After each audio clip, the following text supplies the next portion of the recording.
fada jira keenya maallaqa biyya Sooriyaa keessatti obboleettii teenya takka waggaa 15 Sooriyaa keessatti qabamtee Sooriyaa keessatti obboleettii teenya tana bilisa baasuudhaaf maallaqa miliyoona gara barbaachisa oli buusaa jaanii sanboota maallaqa kana akkaataa oli buusaniif liqii qofan akka naaqaniin deebisu jee nama 27 irraa maallaqa guure.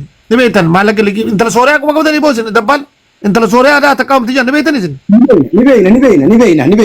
Ajaa'iba beena as ammas si dabalaa fixadhu yaadana gaggabaabsiitiin haa fixadhu yaadana gaggabaabsiitiin fixadha. Intala Sooriyaa sani maallaqa siidaa liqiin akka naajee sheekotiin as gubbaa ta'e sulaan as jala jira sheekotiin maqaa gatiin guura. Sheekotii sanitti namni irraan intala san baase maallaqa gubaarii kana jee uummata irraa liqii akka jiru ijoollee irraa guuran. Intalaan baane maallaqa sani uummata ijoolleef hin deebine intaltu sun boodatti bikka beekamu liqiin maallaqa ijoolleen itti kanate bikka seete beekamu iyyannaa ijoolleen na banattee natti na gaafatteeti antaluma qofaa yookaan intala san baastee agarsiisi yookaan maallaqa ijoollee deebisi agarsiisan qofaan dubbadde eega gaafa sannaaf inni daqqaraa wal keenye waluma jirre sunuu gaaf takka takka giseen isaa wajjoollee waliin adduunta walumaan kunoo fixaddeedha. Yaa dhugaadha. Dhaala ammaa asirratti ammas waan sii dabalu maallaqa namticha jaarsa tokko jira jaarsa jabaa jaarsa nama guddaarraa maallaqa fuudhee waasii godhateeti Oromoorraa jaarsa fuudhee Oromoo dura darbee uummata duratti uummata maallaqa irraa fuudhee duratti uummanni jaarsa akkana ol dhaabee maallaqa gaafata inni jaarsa ni deeyisa guyyaa tokko mana aslii dhaqee himate jaarsi mana asliitii illee kan darbanii kute akka godhu wallaalee asliin kanaaf amma wanniin puwentii isinii ijoollee Harargeetiif ijoollee Arsiitiif dhaamsaan isinii dhaamu kana dhaggeeffadha dhaamsaan isinii dhaamu kana sirriitti dhaggeeffadha ijoolleen Arsii ijoolleen Harargee Mubaarak musammaadha geemni inni amma qabame kun geema hattummaa qabate dhaggeeffadha wallaahi wabillaahi maayikii fi inni geema olmaddii qabataniiti maayikiidha yoo geema kana kaansil godhuu baatte geema keetirratti hin gaddeebise jeeni maayikiin sababaa sanitti kaansil goote maayikiin geema deebiftee taphatuu qabdi sa'aatii ammaa kanarraa geemi maayikiidha sa'aatii ammaa kanarraa poostoo qaba tokko qabadha lammaffaadha akka asliin taphate sanittiin geema taphatee rikoordii aslii galmeessa malee wallaahi rimina qabuu diide dadhabe jedhee namni keessaa naa barreesse Mubaarak musammaati iskrushut godhee asirra fida dhaggeeffadhu ragaa qabatama akkamitti ilmi sikkoo mandoo tokko rikoordiin irra cabsee akkuma dhibbaa fi hangasiin daawwatamee an akkasitti taa'a jechuudhaan aariin mataa isaa keessa jirti halkanii guyyaadhaan riba qabu dhaggeeffadhu Mubaarak musammaadha asliin sodaata kaayiroo keessaa wanni baqatee beef asliin asirra taa'ala kaayiroo keessatti asirra ijjata asirra mana kana gabbee waa takka hin dubbatu dhaggeeffadhu Mubaarak musammaadha sodaa qabaatu jechuudha garuu arraan tana eega kaayiroodha aslii biraa fagaate xarratti dichuu jammare jechuudha siigalee asliin matarratti isa fincaan amma pooyintiin isaa hageema kana qabateef ijoollee mana madaamii takka takkaan leenca guuchisiisee jechuudha takka takkaan isiniif hin kafala gaafan geema taphadde jeeni maalleen isinii kafalamu hin jiru ijoollee teenya dhaggeeffadha haraa malee ka haadhaaf abbaa kee gargaari hattuu gaafa gargaartu ilmaan musammaadhaa barboo sadeen waaqa sadeeni taa'een bar bakka sadiitti bar mataa dhukkubsu jiranii bar ilmaan waaqa sadeeni ta'anii akkamiyyoo naan jettan kaan achi kiristaanummaa fudhatee waaqeffatummaa fudhatee jinnii fudhatee islaama arrabsa kaan ammoo Oromoo keessaa bee Amaara galee Oromoo arrabsa kun ammoo dheengadda mataa isatti mana taa'ee amantiin Oromoo qoodaa jiru Mubaarak musammaa sagaleen isinitti bana dhaggeeffadha Mubaarak musammaa amma sa'aatii kana sagalee isinitti banee isin dhageessuu danda'a yoo yaadatte mana tokko keessa kan inni taa'aa ture achi keessatti aboo waa'ee amantiin irraa dhiisiyaan isaa fi raachuu wajjin taphatu jiru dhaggeeffadha raachuu aslii miciyyoo takka ta'e hindiidha taraachuun jaalatu waliin taphatu jira osoo waliin taphataa jiranii miciyyoon ani khalaas nama namummaan hin jaaladha jennaani ati amantiin amantii biraati jeeni raachuun isa amantiin amantii biraati Oromoo keessaa maal qootaa jeen dhaggeeffadhu poointii inni gantummaadhaaf takka gosummaan nama qoodu jechuudha hoggaanii fi humna dhaban ijoolleen musammaadhaa takka waaqa sadeen taate achi galti takka Oromoo keessaa baatee Amaara galti takka ammoo Oromoo hatteeti hannummaan jiraatti hoggaa humna dhaban dhaggeeffadhu barboo maayikii fi aslii waggaa 20 miidiyaa kana gubbaa jiranii takka Oromoo hataniin beekanii bara takka Oromoon isaan himatteen beekuutu bara ijoolleen kun ganama galgala yoo Oromoo rakkatte bar taayisee sagalee taati Mubaarak musammaa isa baaka isinitti Oromoo sagalee isinii ta'ee beeka guyyaa tokko mee sagalee Mubaarak musammaa ilmaan keessan maxxansee miskiina keessan ka Oromiyaa keessan rakkatte maxxansee sagalee isinii ta'ee guyyaa tokko fidame maa qiibdan mee guyyaa ijoolleen gaafa shawaadha gaafa shawaa keessatti saraaniin akkasiin rakkatamte dubbatee arra wala keessa namni rakkataa jiru dubbatee ijoollee wallaggaa maallaqa 800 irraa nyaatee barasi miskiina yisitaa jira. Miskiina haati kiyyaa jira irraan jijjiiramettee liqii fuudhanii Dubaay geessan achi keessatti bar maallaqa 800 irraa nyaatee ijoollee osoo dalagaan naqin lafatti hambisee bar Mubaarak. Nam 13 irratti halee haasawaa turanii bar yoo barbaadan sagaleen isiniif itti banaa yookaan ammoo barreeffama dubbiftanii isiniif hin dhageessisa. Dhageessanii Mubaarak jechuun hannummaaf Dubaay galee malee leebummaaf Dubaay galee malee dalagaan inni Dubaay galeef tokko hin jiru na dhageeffadhu. Mubaarak musammaa wanni isaa hincitiinsaa gurguddoon takka takkaan nu harka jira. Dhageeffadhu. Waa'ee maayikii gaafa duraa qadabre irratti illee waan harkaa qabnu qabna. Dhageeffadhu. Wallaahi billaahi haadhatii yaadni isinii kakadha. Qasaman billaa. Haadhatii yaadni isinii kakadha waan dheengadda maayikii irratti deemaa ture. Lola maayikii irratti nuti godhaa turre waan inni godhaa ture ragaa harkaa qabna. Dhageeffadha. Takka jedha. Lammaffaa beekaa siraach yoo ati dheeyxee geema aslii irratti geema Mubaarak irratti argamte wabillahi alkariim waan Mubaarak godhi naan jechaa ture saniin guyyaa san godha. Dhageeffadhu.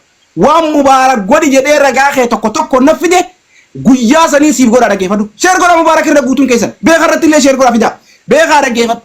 Ilillii takka mana Mubaarakii kannite taanaan laa ilillii takka mana Mubaarak musammad ati kannite taanaan yaa gadhe ati dhageeffadhu gantuudhati. Dhageeffadhu.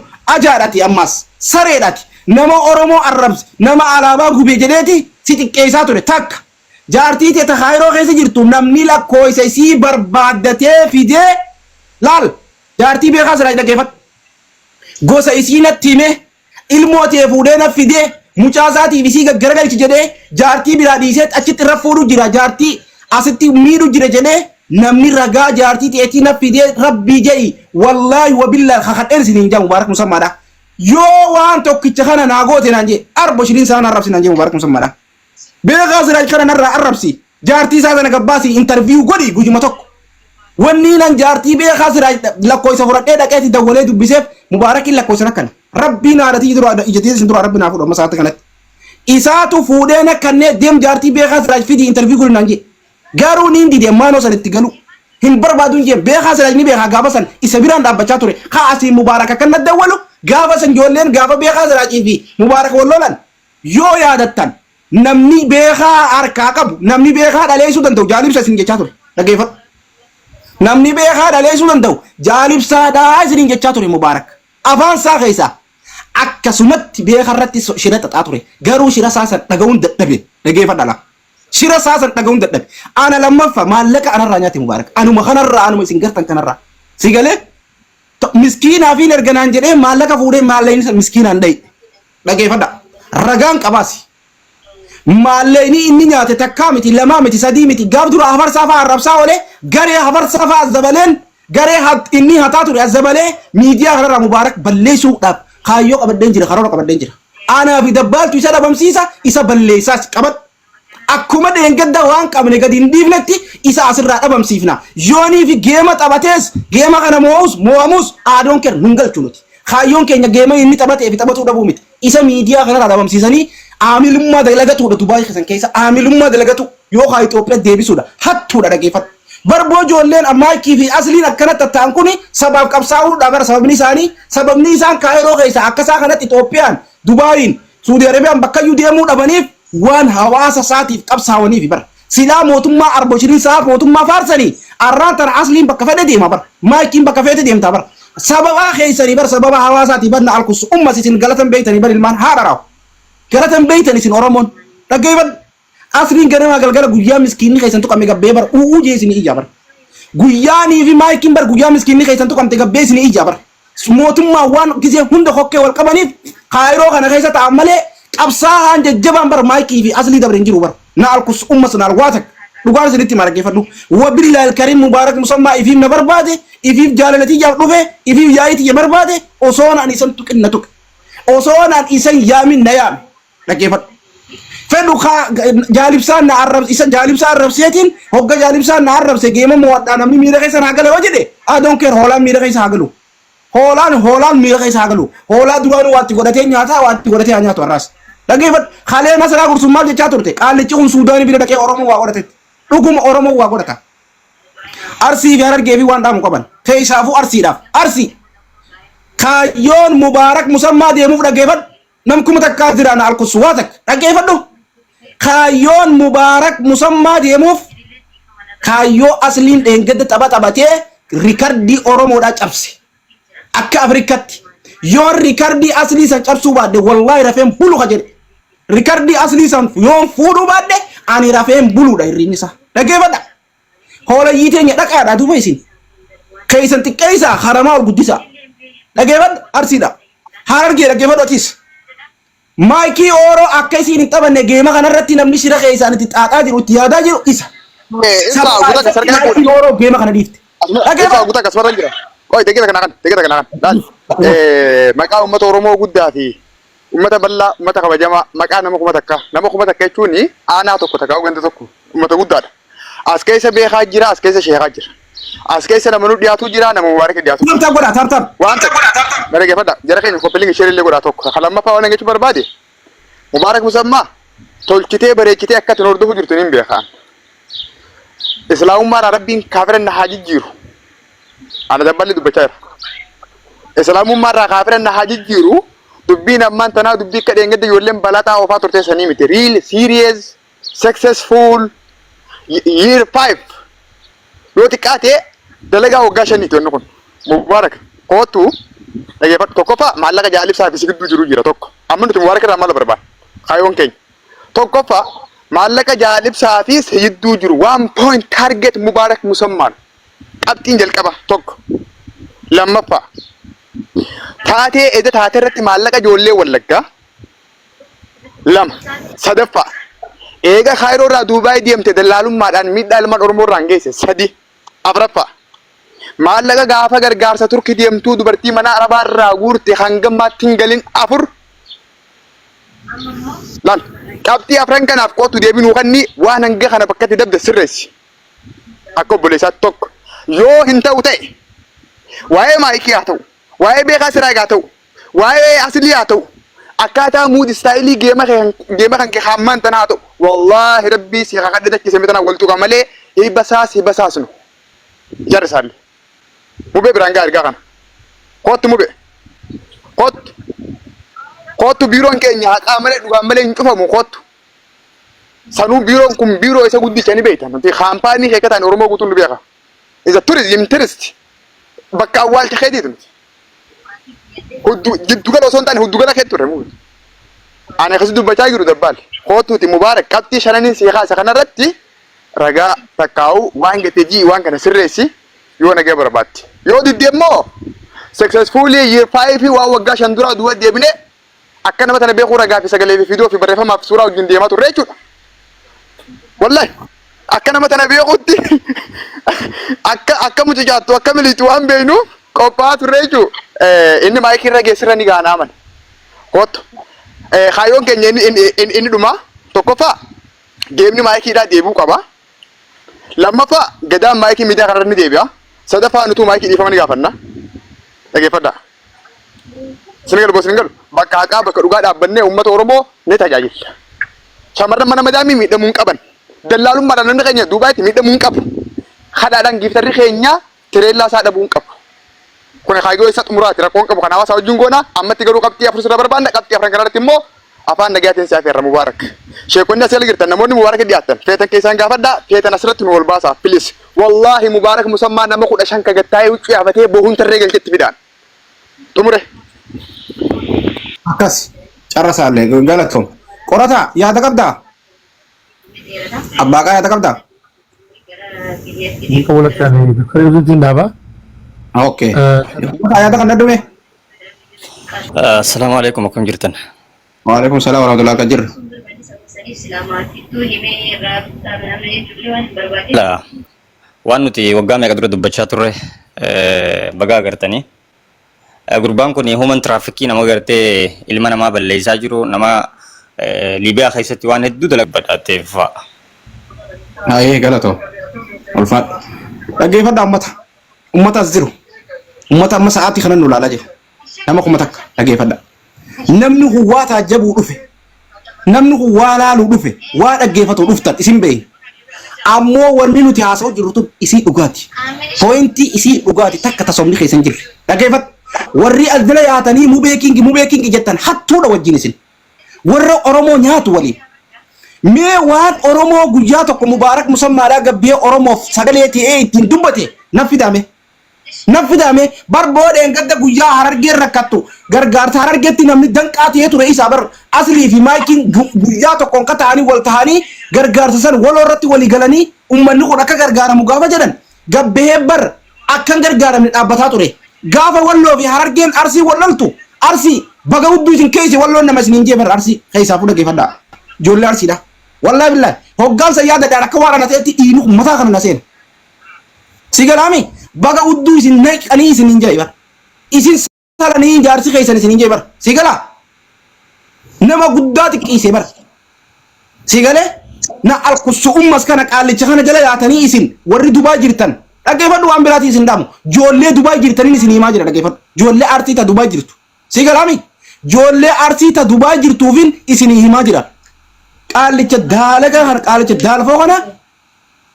amma sa'aatii kanatti deemaa gurra qaba ijoolleen arsiidha amma sa'aatii kanatti sinigalee yooniif gurra qabuu baattan qaallicha kana gana isin fixa gana isin xuruus gana isin duwwisaasi sinigalaami gana isin duwwisa gana isin xuruusa qaallichi kun qabamuu qaba hattuudha seera dhiyaatu qaba mubaarak musammaadha mubaarak musammaa seera Itoophiyaattis nu dhalaa'u qaba ka Dubaayittis nu dhalaa'u qaba raga qabna akka inni Oromoo hate akka inni Oromoo nyaatu jiru akkamin namni dallaalummaadhaan nama biyyarraa baasee Dubaay nama 8 guutu dallaalummaadhaan kunummaa nu gaalaa dhaggeeffadha ka Liibiyaa isaan qatee mubaarak musammaa beeka gaafa kaayiroo keessa turu Liibiyaa dalagaa turu dallaalummaa Liibiyaadha namni beeyne hin jiru dallaalummaa Liibiyaadha nuyi warri harka cufi ana mataa kiyya harka gad goonee cufnaan abarsoofaan qorataan faan harka cufnaan achirraa barare fiigee dallaalummaan jettu harka cufamtee karaan itti nyaadhu hin qabu dafee Dubaay seene jechuudha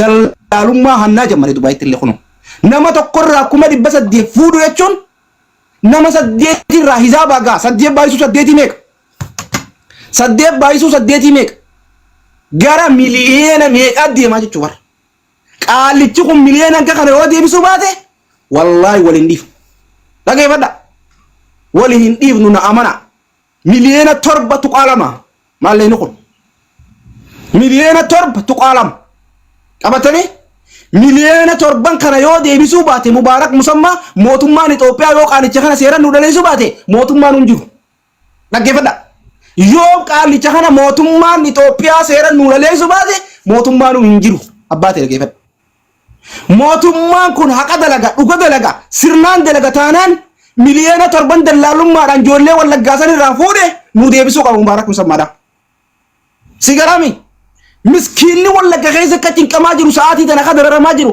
ummaan teenya achitti ka imimmaan buusaa jirtu ka imimmaan dhiigaa buusaa jirtu ka namni taa'ee sagalee ta'u jiru inni maallaqa nyaata taa'ee dallaalummaadhaan ka biraatti guure ibidda irra akkamiin nyaachisa nama ibidda afaanii qabu ibidda biraa akkamii afaanii nyaachisanni akkamitti ibidda gubban nama nyaachisanni sini galee dhaggeeffadha ijoollee shawaa taak ijoolleen jimmaa warri mubaarak jala oriitan na alkusu ummas dhaggeeffadhula maqaa mubaarakiin gabbayi waan takka maqaa na dhayi gaafa shawaa keessaa gaafa nama tokko maqaa shawaa qabatee gabbee waanaan jee goota kee fidee gaafa asirra sale gaafa san maaliif na tuqin jedhin dhaggeeffadha likkiin sitti himaa gaafa san namtichi kun maaliif na tuqe anaa dura tuqe moo isaa dura na tuqen jin shawaa si tuqaan jiru jimmaa si tuqaan jiru qabad afaan kee zibbii kee qabad siiman dhuga rabbiin sitti hima booda ammoo gootaati afaan bantuuf gideetiin lafee isaa qabrii keessaa ol yaasee asirra siisala takkittii san hin dagatin siifin himaa jira gaafa na tuyxe jechuudha amma si tuqaan jiru afaan kee qabadhu